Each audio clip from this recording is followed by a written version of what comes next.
నటసింహం నందమూరి బాలకృష్ణ హీరోగా నటించిన అఖండ 2 తాండవం సినిమా ప్రీ రిలీజ్ ఈవెంట్ సందర్భంగా ఆయన చేసిన వ్యాఖ్యలు ఇప్పుడు సోషల్ మీడియాలో హాట్ టాపిక్ గా మారాయి. తన వ్యక్తిగత వృత్తిపరమైన జీవితాల గురించి బాలకృష్ణ మాట్లాడుతూ, నాకు చాలా వ్యాపకాలుంటాయి. ఒకసారి సినిమా, మరోసారి రాజకీయం, ఇంకోసారి బసవతారకం హాస్పిటల్ అంటూ ఎప్పుడో ఏదో ఒకటి చేస్తూనే ఉంటారు. అందుకే నా భార్య అంటుంది, కనీసం నన్ను మోసం చేయలేదు, ఒక్కదాన్నే అంటిపెట్టుకుని ఉన్నారు అని నవ్వుకుంది అని అన్నాడు. ఒక్కటైతే ఒకదానికి నత్తుకుంటున్నా నేను. మా ఆవిడ అంటుంటుంది ఎప్పుడు, అబ్బా నా ఒకదాంతో నన్ను మోసం చేయలేదు మీరని, నన్నే అంటు పెట్టుకున్నారని. ఈ కామెంట్స్ ఇప్పుడు సోషల్ మీడియాలో బాగా వైరల్ అవుతున్నాయి. ముఖ్యంగా రాజకీయ ప్రత్యర్థులు జనసేన అధినేత పవన్ కళ్యాణ్ ను టార్గెట్ చేస్తూ చేసిన పరోక్ష విమర్శగా ప్రచారం చేస్తున్నారు. దీంతో ఈ వ్యాఖ్యలపై ఆన్లైన్లో పెద్ద చర్చ మొదలైంది.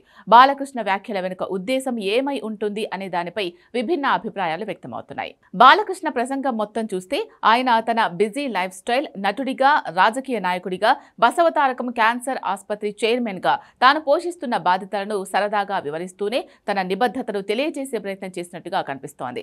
ఆయన భార్య వసుంధరాదేవి గురించి ప్రస్తావించడం, కనీసం నన్ను మోసం చేయలేదు, ఒక్కదాన్నే అంటిపెట్టుకుని ఉన్నారు అనే మాటలు కేవలం తమ దాంపత్య జీవితంలోని అన్యోన్యతను, తన ధర్మాన్ని నవ్వుతూ చెప్పినట్టుగా అర్థం చేసుకోవచ్చు. ఒక్కటైతే ఒకదానికి నత్తుకుంటున్నా నేను. మా ఆవిడ అంటుంటుంది ఎప్పుడు, అబ్బా నా ఒకదాంతో నన్ను మోసం చేయలేదు మీరని,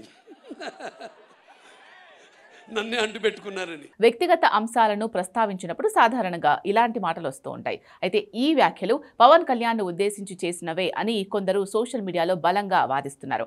పవన్ కళ్యాణ్ కు 3 పెళ్లిళ్లు జరగడం, దానిపై రాజకీయ ప్రత్యర్థులు తరచుగా విమర్శలు చేయడం తెలిసిందే. ఈ నేపథ్యంలో బాలకృష్ణ చేసిన వ్యాఖ్యలు నేరుగా పేరు చెప్పకపోయినా పవన్ కళ్యాణ్ వ్యక్తిగత జీవితాన్ని ఉద్దేశించి చేశాడని జనసేన నెటిజన్లు భావిస్తున్నారు. ఈ వ్యాఖ్యలను అడ్డం పెట్టుకుని టీడీపీ, జనసేన కూటమిలోని నేతల మధ్య పరోక్ష విమర్శలు, సెటైర్లు పెరగడానికి అవకాశం ఉందని రాజకీయ విశ్లేషకులు చెబుతున్నారు. నిజానికి రాజకీయాల్లో ప్రత్యర్థుల వ్యక్తిగత జీవితాలను విమర్శించడం కొత్తేమీ కాదు. మొన్న కూడా అసెంబ్లీ సాక్షిగా బాలయ్య చేసిన వ్యాఖ్యలు చిరంజీవికి నేరుగా తగిలాయి.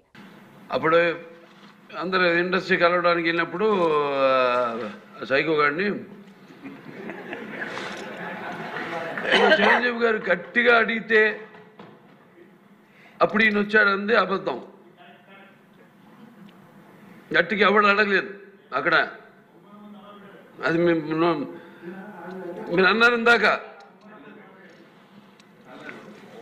ఏదో గట్టిగా అడిగితే ఈయన వచ్చాడు మళ్ళీ కలవడానికి, లేకపోతే ఏదో సినిమాటోగ్రఫీ మినిస్టర్ కలవమన్నారు అని. ఏంటంటే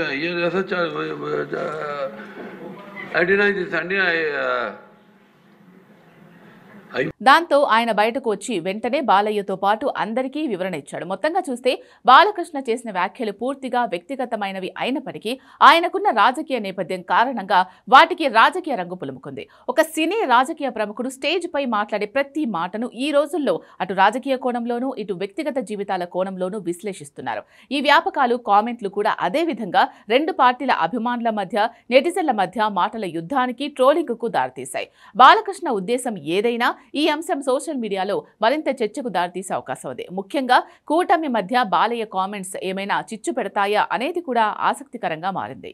ఒక్కటైతే ఒకదానికి నత్తుకుంటున్నా నేను. మా ఆవిడ అంటుంటుంది ఎప్పుడు, అబ్బా నా ఒకదాంతో నన్ను మోసం చేయలేదు మీరని,